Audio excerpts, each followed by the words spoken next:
আপনি যদি ভর্তা লাভার হন তাহলে আপনার জন্য এই রেসিপি। আসসালামু আলাইকুম, সবাই কেমন আছেন? আমি আলহামদুলিল্লাহ ভালো আছি। কে কোথা থেকে এই ভিডিওটা দেখছেন অবশ্যই কমেন্ট করে জানাবেন।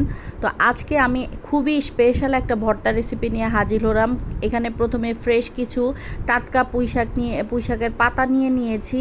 তারপরে বেশ কটায় প্রায় 10-12টার মতো পুঁইশাকের পাতা নিয়ে নিয়েছি। কিছু পাতা আমি নিচে বিছিয়েছি দেখেছেন, তার উপরে আমি শিং মাছের ডিমগুলো দিয়ে দিয়েছি।